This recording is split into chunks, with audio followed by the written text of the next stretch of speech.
Good afternoon, it's Lindsay. It's Sunday, September 15th, 2024.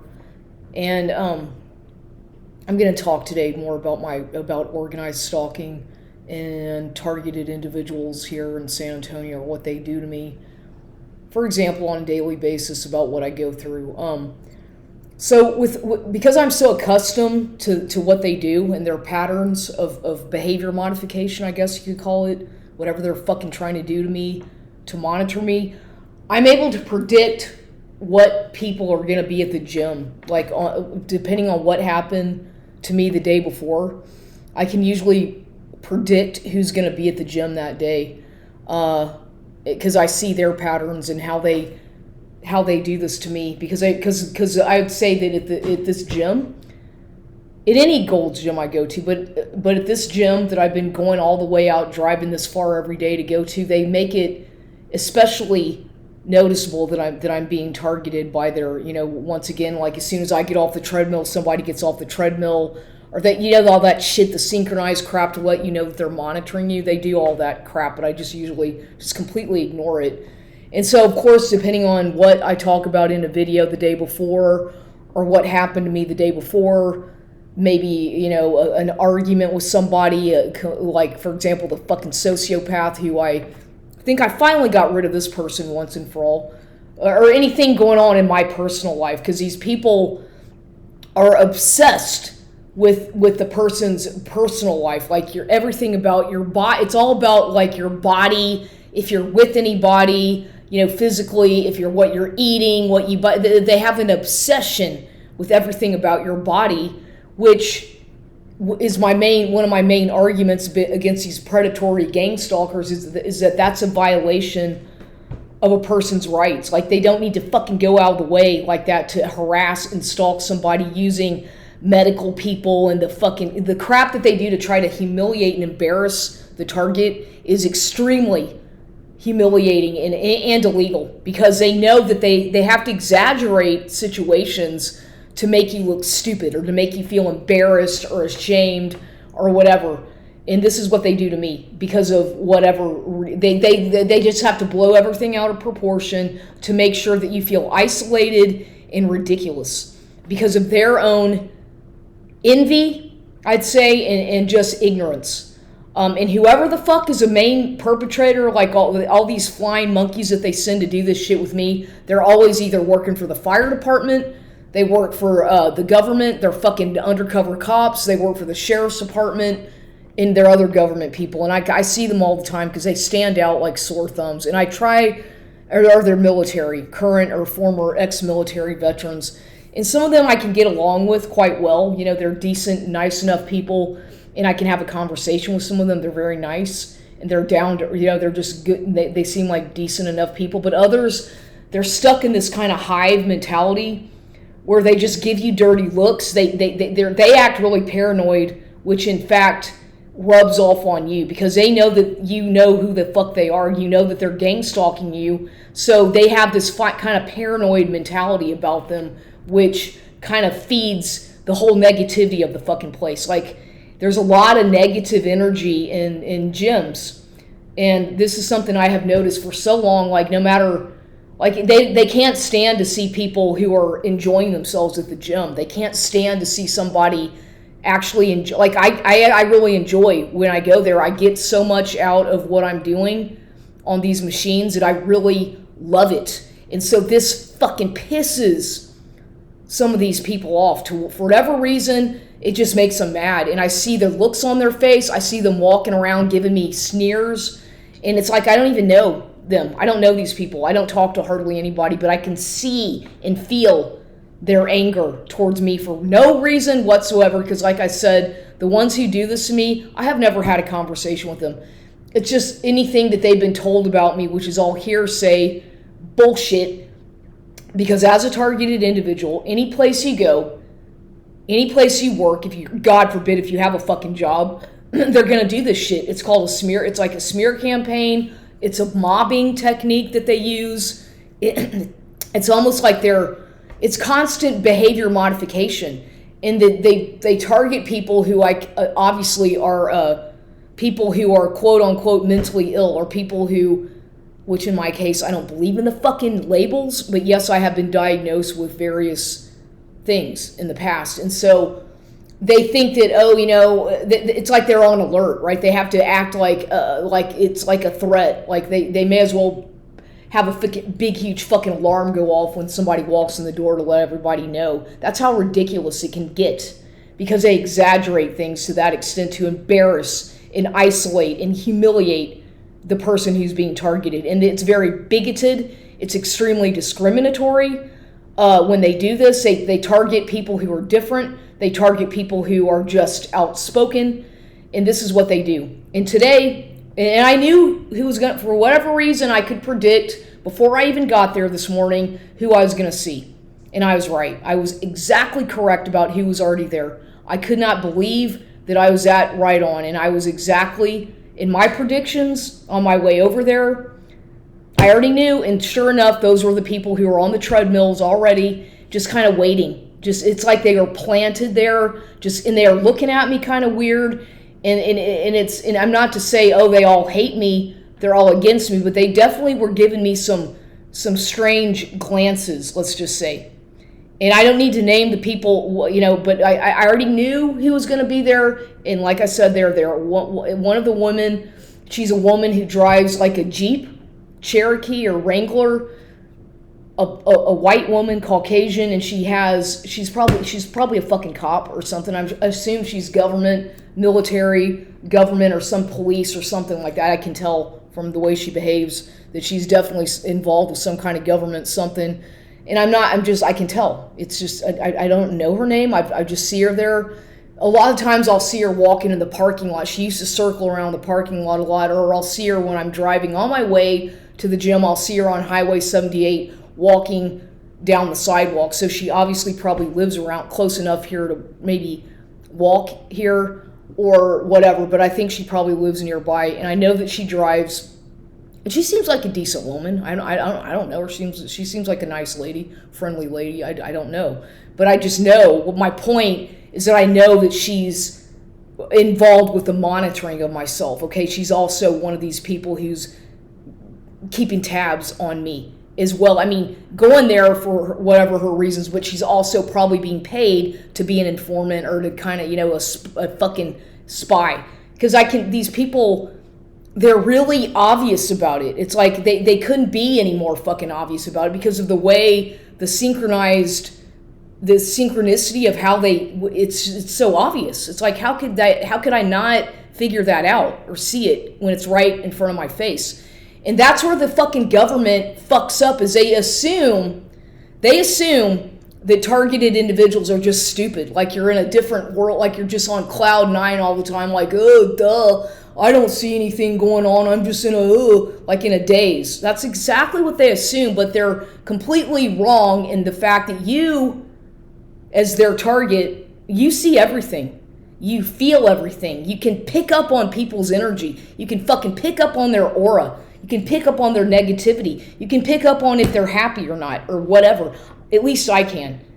And it's quite easy, and it just comes naturally for me. And so this also fucking pisses them off, because I can feel the fucking negativity like a heavy weight on my back when it happens. And it's like sometimes it's really, really intense with these people, and some of them have they're just like it's like this demonic weird energy that they just have. It's hard to explain, but you can feel like, at least in that environment, because I know that these people are cops and law enforcement and fucking FBI, that it's like, what the fuck? You have to wonder, what did they get involved with the day before? What have they been doing that makes them so fucking angry like that? Because they're always fucking angry. They always have a really pissed off look on their face, like they're angry, like they want to compete, like they want to bully you. It's like, what the fuck? Why do they behave like that? I have to ask myself, like, I try to be nice and smile at people or just be, but some of these people are just so fucking angry, like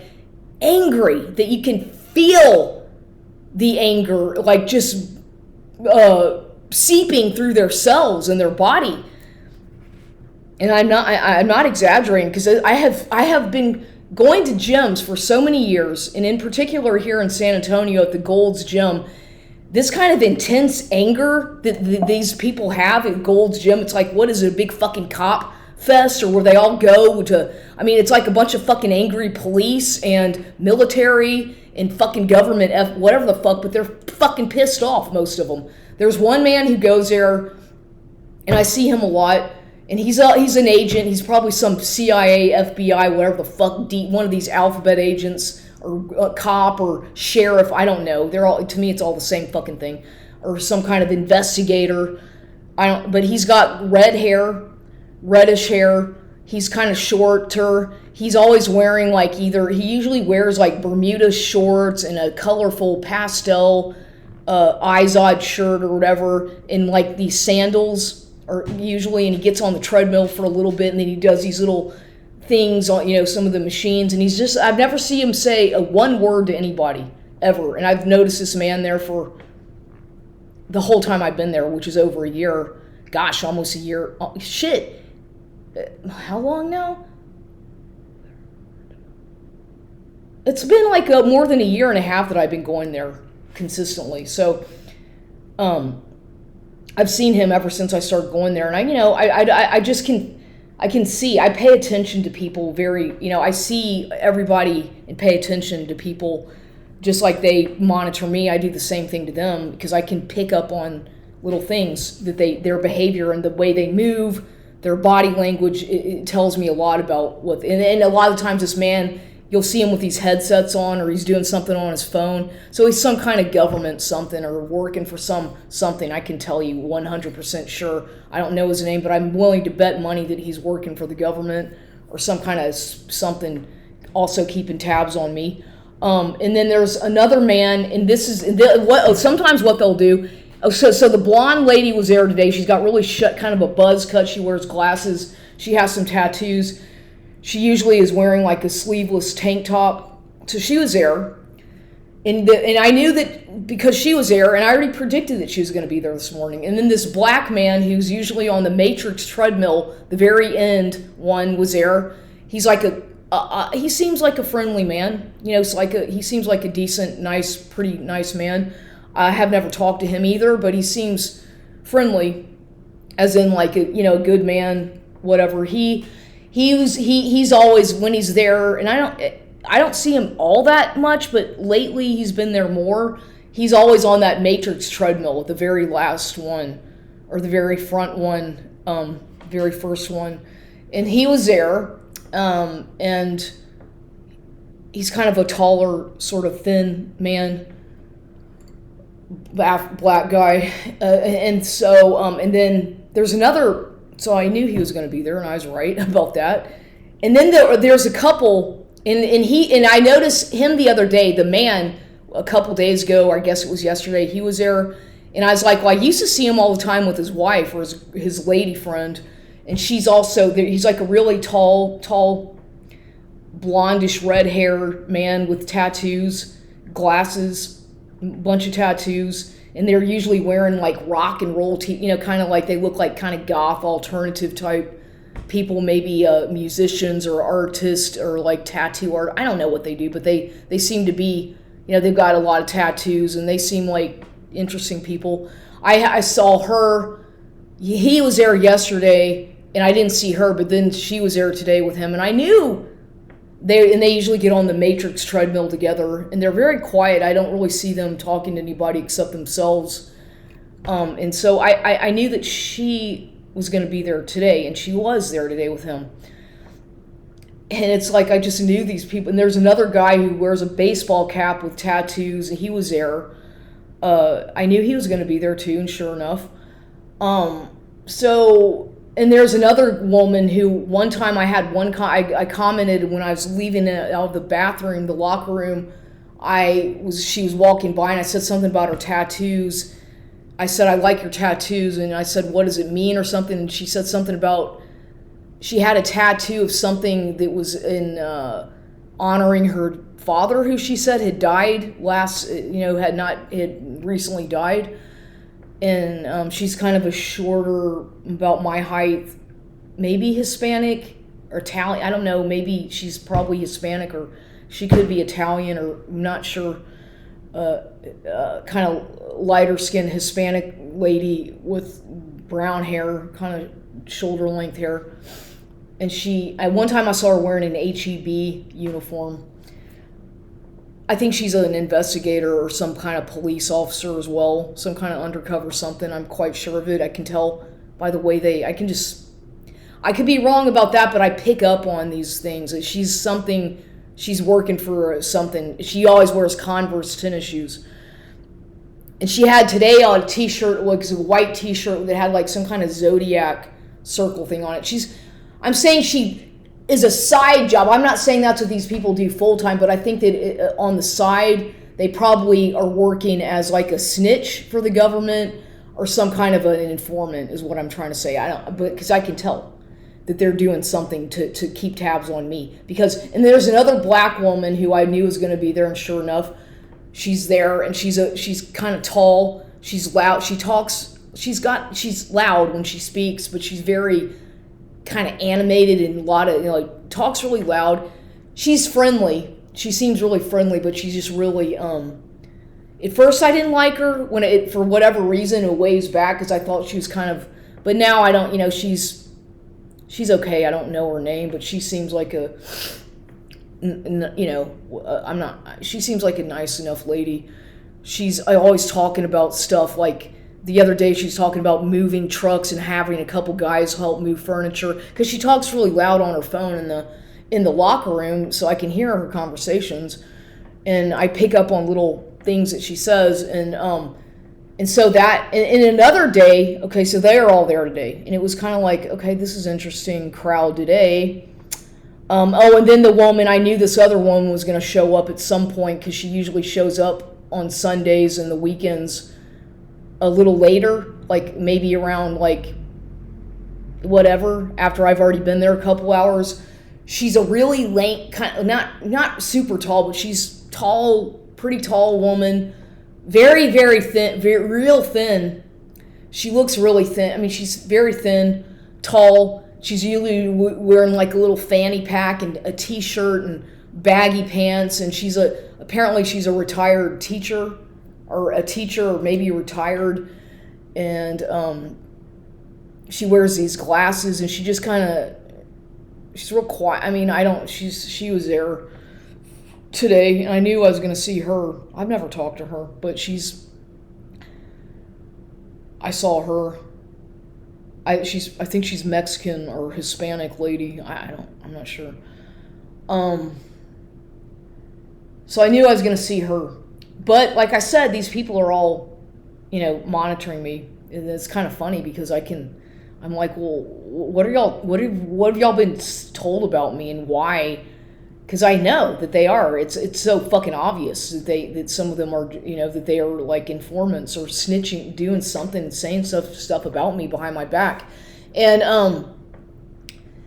another time, there's this other black man, this really big, kind of tall black man, kind of big. He's always there. I see him a lot. And I know he's some kind of security guard or some government, some cop, some such.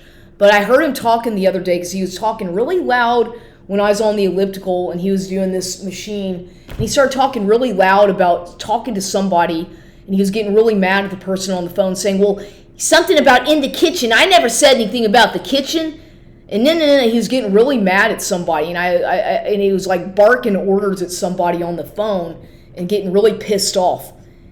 And then that's the day, ironically enough, the day before or the next day, I came home and my fucking door, and my back door was unlocked. And it's like, so these people, he's a government something, some government agent keeping tabs on me. I can assure you that, because they're real obvious with it. The way they're real obvious about it. So, and ironically enough, when that was a couple weeks ago that he was having that conversation with that person on the phone, and then sure enough, that next day, or no, it had been the day before, or the next day, I guess, is when I came home and my fucking back door was unlocked, and somebody had been in my house, in my kitchen, and they fucked with stuff in my kitchen. So that's that's an example of gaslighting, what they'll do to a targeted person. That's gaslighting. Because with me, I know that they come into this house when I'm not here. I know that they've tampered with my food items. I know that they go through my things and they gaslight me. And especially when I was involved with that sociopath, psychopath, narcissistic fucking ass jerk, sex addict, whatever. And I'm talking about now because that's fucking over, thank God. But he was completely involved with this shit, working for the police, coming over here and some kind of acting like a fucking cop and policing me like a patrol officer. So, and all that shit that was going on, it's like it's like they were trying to entrap me in speech. Because whenever you confront these people, and I would suggest that you do, like if you know that they're fucking watching you and harassing you, then go right up to them and say, may I ask what your problem is? Or is there something you'd like to know? Because I notice that you're stalking me and you're following me around. Is there something that you would like to know? Just ask them, and don't do it just do it in a way that's very direct, and see what they say. See how they react. Because you have the right as an individual, of a citizen of the United States, if you're being fucking harassed by people paid by the fucking government trying to be cops or whatever the fuck it is they're trying to do, you have a right to tell them to fuck off and leave you alone, because it's a violation. It's a boundary issue. They're violating your boundaries. They're violating your privacy rights, and they have no right. Gang stalking is illegal. It's illegal in every single country, in every single state in the United States. It is illegal to do that to people. You do not go around stalking people and harassing people who you don't know. It's illegal. So I don't give a fuck if they work for the government, some fucking law firm, some fucking shit, because a lot of these people are working for law firms or whatever the fuck it is they're trying to find out about you to see. They can all go fuck off and leave me alone, because they have no right to be doing that to me. And of course, me being involved with this this lawsuit, in Kerr County, this fucking probate thing. Of course they've been doing this shit to me for a long time. They did the same fucking thing to me when I first got to San Antonio. And it's all about money. It's about money. It's about trying to make you look crazy, to discredit you. It's about them, this is all about behavior modification and controlling the individual such that you appear to be delusional and crazy so that they can control your life and money. And if you let these fucking cowards do that, then it's your fault. Because do they really think, after years and years of going through this shit, that I don't understand what they're doing? Do they assume that I'm that fucking naive or gullible? Well, I guess they do, but the answer is that I'm not. I'm not. And so they should probably really reconsider who they're targeting, because it's making them look fucking dumb. Because these are all flying monkeys. Basically, the ones who are actively working for the fucking narcissists who do this shit, they're called flying monkeys. What they're doing to me is a smear campaign. It's like an ongoing, never-ending smear campaign where as soon as you fucking piss off the main ringleader of these fucking dumb agencies, fucking police or whatever the fuck it is, since you no longer want to be their little fucking whore. I'm talking about with the sheriff, whatever the fuck it is at the department they work for. When you no longer comply to their sexual demands, okay, and you say, fuck off, get away from me, and you block them, then this is when they retaliate and start heavily stalking you even more and harassing you. This is what they're doing to me, because I told the fucking narcissist to fuck off and to leave me alone. And at one point he said, oh, you're going to pay for this. Or he said, you're going to regret this. And I'm not going to take no for an answer. They start threatening you via text messages and shit when you tell them, reject them. And that's what I did. And I don't save any of my text messages. Like, I just fucking delete shit. I don't have the fucking room on my phone to save a bunch of text messages from these narcissistic dumb fucks. Because what happens is whenever you've rejected them and the relationship is over, the hoovering attempts failed. Like, they hoovered you, and then, that lasted for a while. The hoovering, the re-hoovering, all that crap, the reevaluation, all the stages of a narcissistic situation. Shit. Okay? You'll see the patterns, okay? This is how it works, and this is always the way it is with these people. It's the love bombing stage number one, where they find you, they idolize you, you're put on a pedestal, and you're so great, and and they for example, here's an example, because I know this all too well, as many times as I've been through this kind of thing. It starts out like for example, they'll find you on a dating site, whatever dating site, if you're a female or on a dating site, they're predatory people, men. And most men on the dating sites are very predatory, and they are on there because they're desperate. They're on there because they're cheating on their significant other, trying to get away with that. Or they just don't have the personality, or they just can't meet people in a regular way for whatever reason. So that's some of them, a lot of them, not all of them, but a lot of these men are so desperate that they feel that the only way that they can talk to somebody is on a dating site. Now, I can talk to anybody if I want. I'm not afraid to, but I happen to get on some dating sites because you can meet a variety of people. But that's, it's not like I can't go out there and talk to people. I could if I wanted to, but I don't go out to bars. I don't go to clubs at night. I don't socialize much in public. I go, to the gym and to the grocery store, and that's about it, or shops, and sometimes a park or whatever. So it's not really easy for me to go out and meet people at a fucking bar or clubs. I don't really drink much, and I'm not into the club scene here in this city. I'm not interested in that shit. I've been there, done that. So as an older adult, when you're dating or trying to meet somebody, well, a lot of people resort to dating sites or whatever, and that's just common. There's nothing wrong with it, but you have to be really prudent as far as who you let into your home, who you give information to, and who especially don't just trust somebody just because they have on a suit and a tie, or they're wearing, look well dressed and they drive a nice car. Hey, maybe there's some red flags there. Pay attention to the red flags of these people, these men, if you're a female. At least I do, and it saved me from a lot of shit, because one of these sociopaths, I'll get back to the other one in a minute, but one of these narcissistic, psychopath, mentally ill, deranged, drugged up individuals really started to harass me because I rejected him. And he was coming into my fucking house, doing shit like bringing, trying to look like almost, the guy was fucking crazy because he was in and out of mental hospitals and living on the streets. He was very mean, very belligerent, and extremely violent. And I was afraid this guy's going to fucking try to kill me at some point. If he was rude, man, or he'd just go into my bathroom, get in the bathtub without asking, and just very rude. Demanding that I cook him food or asking me to just do all kinds of favors for him.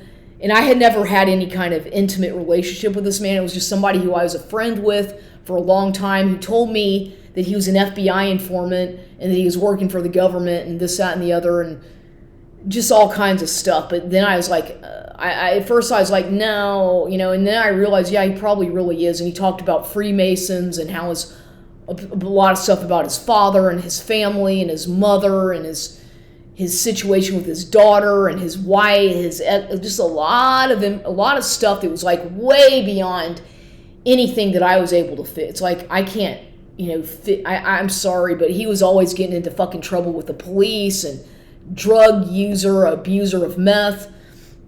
And this man had been into my house a few times because I was nice enough to let him inside my house, because he'd fucking show up and knock on the door or window, and I just fucking let him in. And then the next thing you know, he's asking me if he can use my address. I'm like, no.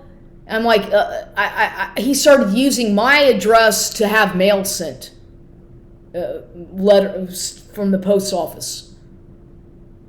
And I had gotten a lot of, and most of it I just fucking threw it away. But he started sending mail, because I don't know where this person went. I made him so mad one day that he sent me all these abusive messages, and I still have it on my other phone. The harassment threats that he sent me, telling me that I was going to get killed by his drug dealing friends, that he was the head of the whole drug, that his family was head of the whole drug ring here on the east side, and that they're going to kill me, that I better get the fuck out of here. And I've got it all saved on my phone, my other phone. So he was threatening me.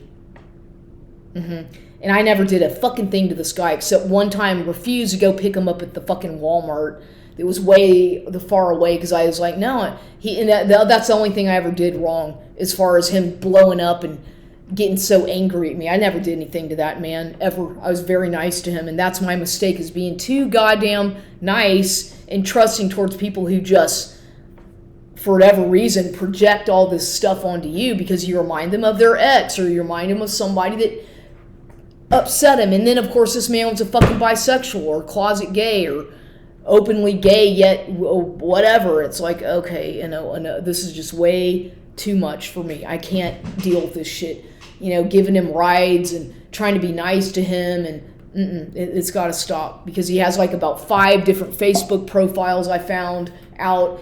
It's like clearly he's some kind of agent for the government, but it's like, dude, you don't need to threaten me because I didn't do anything to you.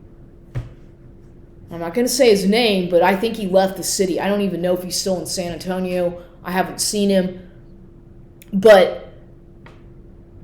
yeah, it's people like that you have to really watch out for, because they might be nice and they might, but they could be extremely violent. When these people have a domestic violence charge, men, you better really be careful about letting them in your house or even getting anywhere near them, because they still have a lot of anger. I have found that these men, even though they may have been in prison a little bit of time or jail, a lot of times they've been in prison and for drugs or whatever, and that shit that they take, this meth crap that these people, a lot of them are addicted to meth, that'll make you do some pretty fucked up things and violent things towards women, especially because it puts them in a rage. If they do, and a lot of them are coke addicts, meth and crack, whatever that crack, I think. This sends them on a rage where they feel that they need to get even with whoever pissed them off. So they're going to start stalking you. They're going to start showing up at your house. They're going to bang on the fucking windows. They're going to do shit that only a fucking crazy, enraged alcoholic or meth or crack head's going to do when they're all on all these drugs. Because those kinds of drugs, I don't do those drugs, but I know from what I have seen, the behavior of the fucking people on that shit makes you do some very messed up things, and it can be violent. And no wonder some of these people end up in prison, because they do things like get in car accidents, kill people, steal from people, domestic abuse. Yeah, and it's usually as a result, obviously, of their drugs or whatever substances they're using, a mixture of the substances that causes them to want to go, oh, look, I'm on meth and I'm going to go out and fuck with the world and go fuck with the people who rejected me, and they think it's funny. You can't talk. They actually think it's a big game and that you're supposed to be amused by their behavior, which is actually quite aggressive and belligerent and downright dangerous. Because I've seen it right in front of me, and I've seen it with several of these men in the past who have been into my house, not just this one, but the other one. And one of these guys was a boyfriend that I had dated for a while that lasted probably about 6 months. I don't remember how long that relationship, but he was cheating, and he was also on doing meth sometimes. And he acted out one day violently. He got all, you could tell he was on meth, some fucking drug, because his behavior was so fucking erratic. It was not from alcohol, it was from meth or crack. And then another guy I was involved with, he had been out in prison for domestic violence, and he was, I'd go out to visit him out in Poteet. I would drive out there a lot on the weekends, sometimes when he wasn't working, and he'd stay with me in my other house. And that, he was a man who was divorced, but he had a couple of kids. He had been in prison for drugs and domestic violence, and I met him on a date. He found me on some dating site, and so he was really good. I thought he was good looking. Of course, he catfished me because the picture was from several years ago. When I met him in person, he was like about 260, big guy, a lot heavier than I thought from the picture. He had gained a lot of weight in prison, and he still had on his ankle monitor because he was on parole, I guess, out of prison. But nonetheless, I was like, okay, he's still, I was like, okay, he completely fucking catfished me because he didn't look anything like the picture. But I was like, okay, you don't really look like he misled me, but okay. I still gave him a chance and got to know him, and we had some decent times, but he was, unfortunately, the guy was a heavy drug user. Heavy into using meth and maybe cocaine. I don't know if he was doing that. But he was a meth, pothead, and alcoholic. And he was also out of jail, prison. And I would go see him at his house, his parents' house out there in fucking Somerset or Poteet, wherever the fuck it is. And I was never allowed inside his house except to use the bathroom. And his parents were always wearing fucking face masks. And he slept out in a tent in the backyard half the time. And he told me that he didn't get along with his mother. But he drove a route with his father delivering bread. And like he worked with his father on a bread route, delivering bread and things like this to different convenience stores. And he was nice enough. I mean, he was kind of funny. I mean, he had an interesting personality. I have to admit, we kind of got along in a way, but his behavior kind of scared me because he was a complete one of these men who's like got like a bunch of women, one of these player types. Even though he's got the fucking ankle thing on and all that shit, he's still doing crap that he shouldn't be doing. I'm thinking, my God, do they ever fucking learn? Do they ever, you've got a goddamn fucking ankle monitor on, yet you're still trying to, it's like, wow, and no, I'm telling you right now, I have never once done meth. I have no desire to ever do that shit or crack, whatever. No, but I have seen people do it right in front of me, and I have seen their behavior, and it's like, it's pretty sad the way they think that it gives them some kind of makes them feel superior, just like I'm sure cocaine, it makes you feel like you can go conquer the world. And the reason these men and women, obviously, the reason they do these drugs like that, especially from what I've heard, why they do, is because it makes them like they're able to they do it for sexual reasons because they want to be able to. It enhances their sexual something in that department, and so they think that is gonna.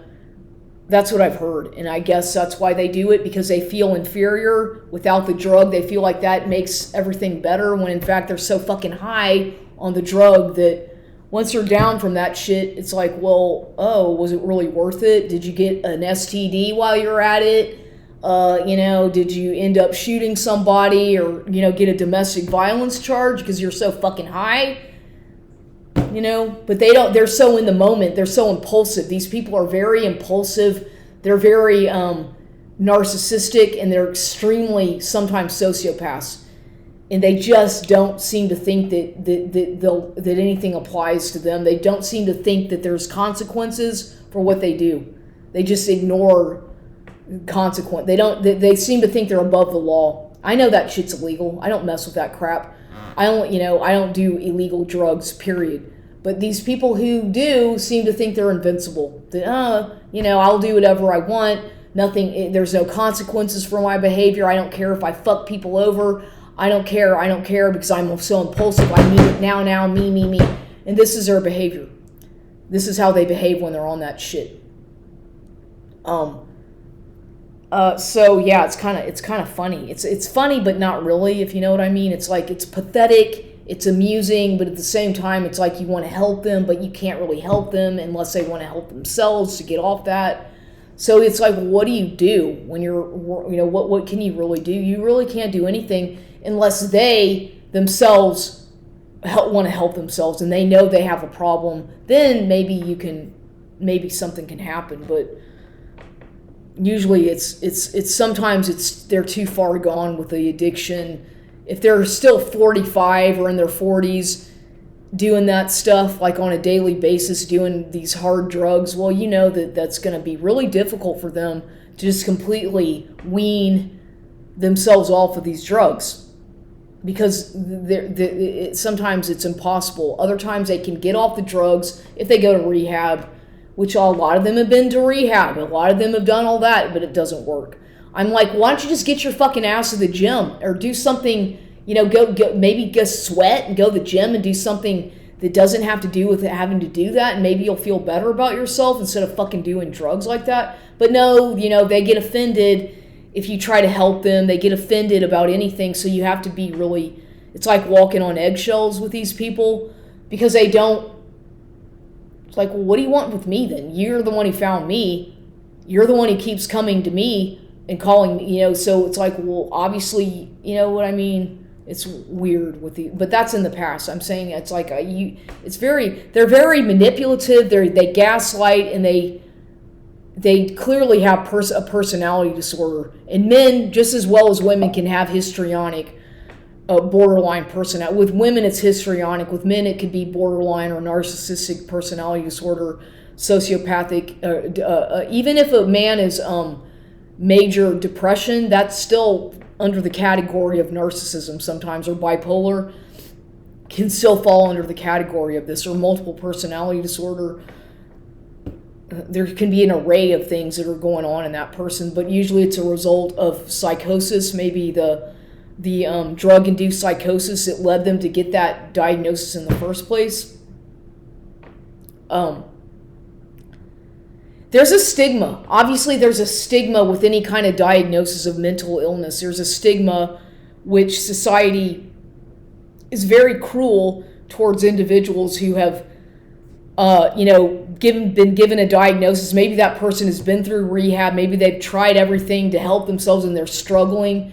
There's a lot of really fucking mean people out there who are just mean. They don't want to listen to your story. They don't give a shit. But if maybe you would just listen to some of these people and try to hear what happened to them, as to why maybe that happened. Maybe because sometimes people they really can't help it. It's an addiction of which they feel they don't have control over, and sometimes they really don't.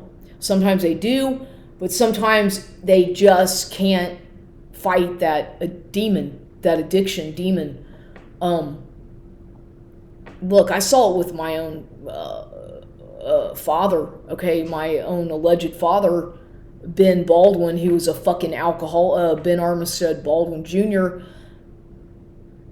Was my father or not? I don't think so, but nonetheless, the man who raised me as my father, negligent, ne'er-do-well, I'm not, not in my life much father. But, he smoked cigarettes heavily, he drank alcohol, and God knows what pills he was on. I'm sure he was on a cocktail of different pills. And he eventually just died of liver failure. His body gave out because his immune system broke down from all that shit. And God knows he tried to get help. He was in so many rehabs. I know that he went to Hazelton rehab several times. Some fancy rehab called Hazelton. He was in and out of fucking AA meetings all the time. Like, AA became his life source towards his later years. His whole life revolved around going to AA meetings and his people who he met in AA. He had friends, like a family, that helped him in AA, thank God, because I think they helped him a lot, because he was just so far gone with his alcohol addiction and cigarettes. So I saw it happen with him. I saw him die at a young age. He was really young. I mean, he was only 60 years old when he died. 61, 60, that's pretty young. Most people, you don't have to die that young. I'm not saying it's old, it's not young, but still, that's to die at that age from alcoholism because he did it to himself for whatever reasons. I guess because he felt bad that he was a negligent father, or maybe he knew that he wasn't my real, whatever the reason that drove him to that addiction, failed marriages, failed, he was a fucking entrepreneur. He was successful at one point, and then I guess he just saw his life crumble. And he was a targeted individual for sure. He was being used by the government in the fucking CIA. He was a CIA man. So, yeah, he was working for the fucking CIA. He owned a newspaper in New Hampshire for a while. He I've talked about him before, but the man, I watched him ascend from this man who was like really successful to just like could barely walk or talk from all the alcohol abuse. Like, he literally became like a crippled man from all the alcohol abuse. And it was a real shitty, shameful thing to see your own parent suffer that much. It hurts when you see somebody you care about going through that. It really is painful to see that. So I saw that with him, and I've seen it with other people close to me. It's sad. It's really sad. So yeah, I mean, so these flying, when a narcissist is doing their smear campaign on their target, my whole smear campaign shit with this is how it has been going on for so long, and it goes in phases depending on what relationship is ended or started. Then they, but usually mine, the intensive smear campaign stalking is always at the end of a relationship when it's really the end. Like, that it's over. That's when they have to make sure that they send more flying monkeys by the narcissist to try to fuck with you. And in my case, I'm quite sure it's sent by my family, my sibling, the half sibling, and my mother. Probably paid that. I see it's how it's all connected. I'm quite sure he was sent by them or some kind of somebody, the attorney with this probate shit, to fuck with me and to get information, maybe insurance or whatever. But I believe he was going to try to kill me. I sincerely believe that man had an agenda to have me assassinated or poisoned.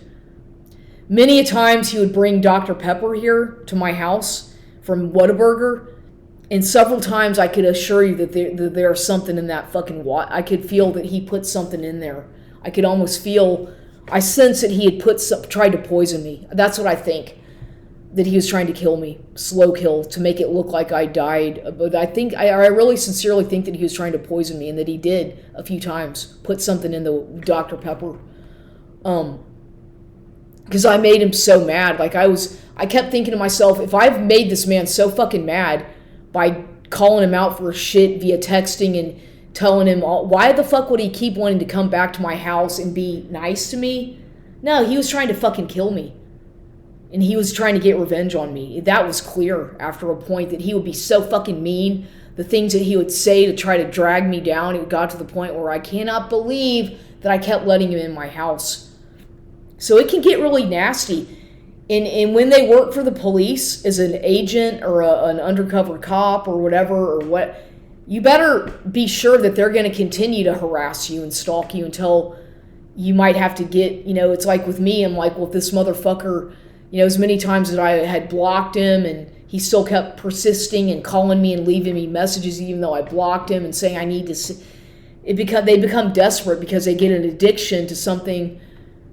Then it can be dangerous. It really can be dangerous. And so yeah, I have been through that, and so I have to document this shit because they're still sending these people out to harass me and do this gang stalking shit out in public.